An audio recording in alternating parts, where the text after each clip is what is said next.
When it comes to how much a woman is drawn to you, your physical appearance plays a minor role. Whether you're her type or not can only take you so far. Many men realize that while looks might spark initial interest, they don't necessarily lead a woman to fall for you, chase you, or become obsessed with you. What truly matters is how she feels when she's around you, and just as crucially, how she feels when she's away from you, thinking about you. In this video, I'll share several psychological techniques that can make a woman become deeply infatuated with you, and we will explore the ways you can turn a woman's interest and attraction into something much more profound. These strategies can create a bond so intense that she starts envisioning a future with you and can't get you out of her mind. In today's fast-paced world, if a woman isn't thinking about you when you're not around, it's tough to keep her attention long enough to develop a deeper relationship. You need to act quickly to build the right connection, or someone else might swoop in, and her interest in you could fade away. In this video, I'll guide you through some practical, easy-to-implement strategies that will enhance the emotional intensity she feels for you and deepen her attraction. Number 1. Earned validation. The concept of earned validation is about how someone makes us feel about ourselves. Many guys rush to validate a woman, offering compliments too quickly and too often. This type of unearned validation, like telling a woman how attractive she is or complimenting her eyes, often falls flat because she's heard it countless times before. It doesn't elicit any real emotion from her. It feels shallow and even fake. I remember experiencing something similar years ago when I traveled to a third world country. I won't name the country, but just being a young American with blue eyes had girls approaching me, complimenting my looks. Initially, it felt great, but by the third day, the compliments lost their meaning. They no longer made me feel good. They felt hollow, almost like the words were empty. This is what unearned validation feels like to most women.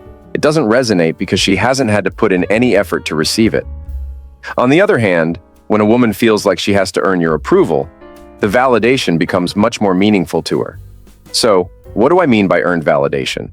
It's when she's putting in effort, trying to impress you, and you gradually become impressed. This kind of validation is far more rewarding for her because it feels like she's winning you over. There are several ways to demonstrate earned validation. One approach is what I call the spontaneous compliment. This is when you offer a compliment that feels unplanned, genuine, and free of any hidden agenda. For example, you might be hanging out with her, and she's telling you about a recent backpacking trip. Instead of a generic compliment, you might say, "Wow, you're so adventurous. That's really cool." It feels genuine because it's an honest reaction rather than something you've calculated to make her like you. Another form of earned validation is active listening. Many guys, when talking to a woman, are just waiting for their turn to speak or to impress her with their own stories. Instead, you should really listen and ask deeper questions that show you're genuinely interested in what she's saying. When you ask thoughtful follow-up questions, it shows her that you're truly engaged in the conversation, which is incredibly validating. A final method is to validate her indirectly through a third person. Instead of telling her directly that she's amazing or adventurous, you might casually mention, "I was just telling my friend about that story you told me the other day." When she hears that you've been talking about her to someone else, it amplifies the validation, making it more intense and meaningful. This is the essence of earned validation, and it's a powerful way to make a woman feel truly valued and appreciated. Number 2, 2 steps forward, 1 step back. The next key element to master when it comes to psychological triggers that make a woman obsessed is the concept of 2 steps forward, 1 step back. This technique is all about building tension and anticipation, which are crucial for igniting a woman's desire to chase you. For many women, the excitement lies in the mental buildup, the question of whether something will happen or not, and the little games they play in their minds. This tension is what fuels both emotional and sexual attraction. To illustrate, consider a scenario where you're talking to her and you briefly hold her hand. It feels good for her, but then you let go, creating a gap. Now in her mind, she's eagerly waiting for that touch again. If you were to hold her hand continuously, the tension would eventually fade, losing its impact. The same principle applies to eye contact. During a flirty conversation, you hold her gaze for a moment, creating a spark. Then you pull back and return to the normal flow of the conversation. It's this push-pull dynamic that keeps the tension alive. This technique is also effective in the progression of a relationship. Typically, as you spend more time together, communication and interaction naturally increase. But instead of letting this become routine, you should push things forward, then suddenly pull back. For example, after hanging out with her for 2 weekends in a row, make plans with your friends for the next weekend and don't see her. This creates a moment of uncertainty and longing on her part, making her more invested in the relationship. Women are drawn to the buildup and the uncertainty it brings. By using the 2 steps forward, 1 step back approach, you keep her interest alive, maintain romantic tension, and ensure that she stays engaged and intrigued by you. This subtle push and pull dynamic is what fuels her obsession, keeping you on her mind even when you're not around.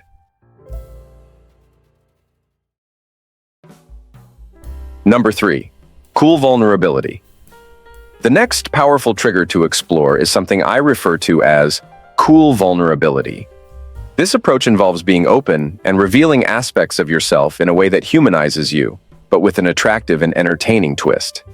It's about sharing parts of yourself that are relatable and endearing, rather than overwhelming or deeply personal. A great way to understand cool vulnerability is by watching celebrity interviews. Celebrities, especially during interviews on talk shows, are masters of this technique. They don't impress audiences by flaunting their wealth or success. Instead, they share humorous, relatable stories that make them seem down to earth. When Matthew McConaughey or George Clooney is on a talk show, they don't talk about their mansions or glamorous lives. Instead, they share amusing anecdotes that make them more likable and relatable to the audience, which helps the audience feel more connected to them. You can apply this concept in your interactions with women. For example, I once had a conversation with a girl where she mentioned crying at the end of Titanic. I responded by sharing a story about the only time I cried during a movie. I was in college, watching Armageddon with a group of guy friends, and when Bruce Willis sacrificed himself at the end, I started tearing up. I tried to hide it, but it was obvious, and my friends noticed. This story isn't deeply personal, but it's a bit vulnerable and funny, which makes it a perfect example of cool vulnerability. Cool vulnerability is not about laying bare your deepest fears or insecurities, like confessing that your dad didn't love you enough as a child.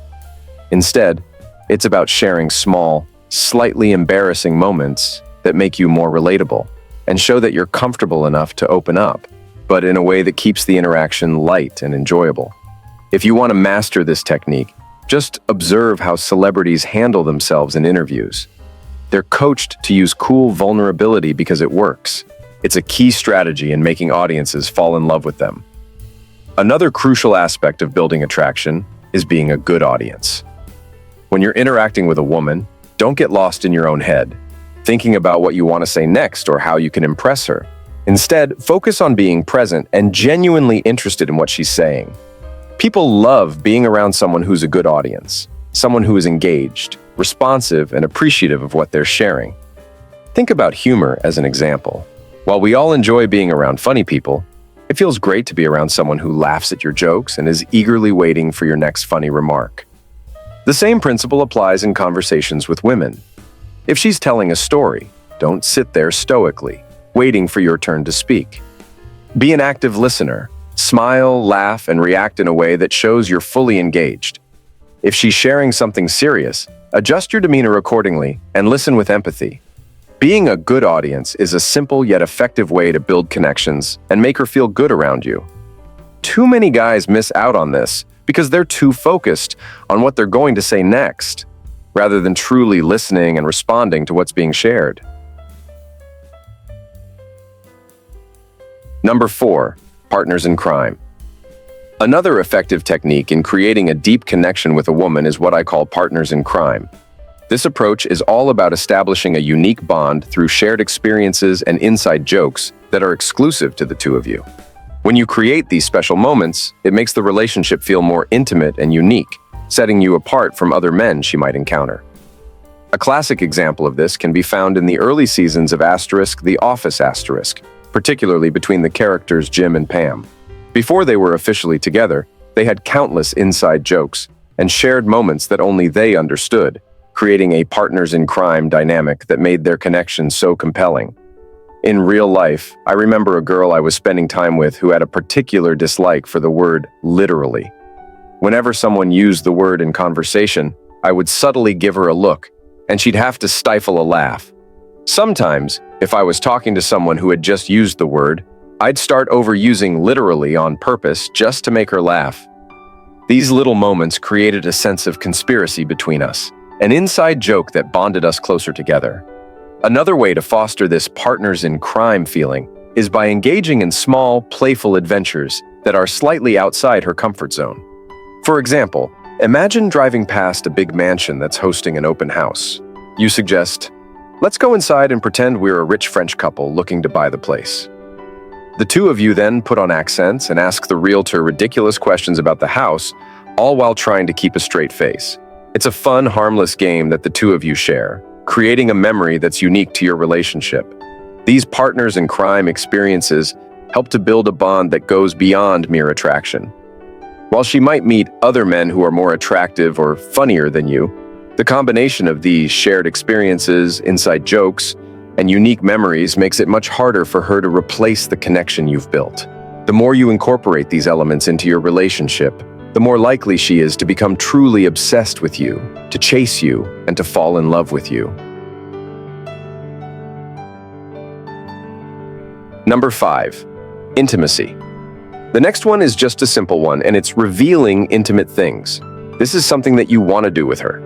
This involves sharing personal thoughts or behaviors that most people wouldn't openly admit, creating a sense of closeness and trust between you. When someone reveals something personal, it often makes the other person feel more connected, as if they're part of a special, private world. For example, imagine you're casually chatting with her and you say, "You know, sometimes when I'm feeling down, I go on Facebook and look up old classmates who aren't doing as well as I am. Or I might check out who my ex is dating and think to myself, I'm better looking than that guy, or I'm more successful." This is something that most people might think but wouldn't usually say out loud. By admitting it, you're showing a side of yourself that's both vulnerable and relatable. This kind of sharing invites her to do the same. She might respond by admitting she does something similar, like checking out her ex's new girlfriend and thinking, "I'm hotter than her." These little admissions, though seemingly trivial, create a bond between the two of you. It's like you've both let each other in on a secret, something you wouldn't share with just anyone. The more she shares these intimate thoughts with you, the more invested she becomes in the relationship. She starts to feel that you're someone who understands her on a deeper level, someone she can trust with her more private feelings. This connection makes it harder for her to walk away because she's already shared parts of herself that she wouldn't with just anyone. Her interest in you intensifies, making the relationship feel more significant and meaningful.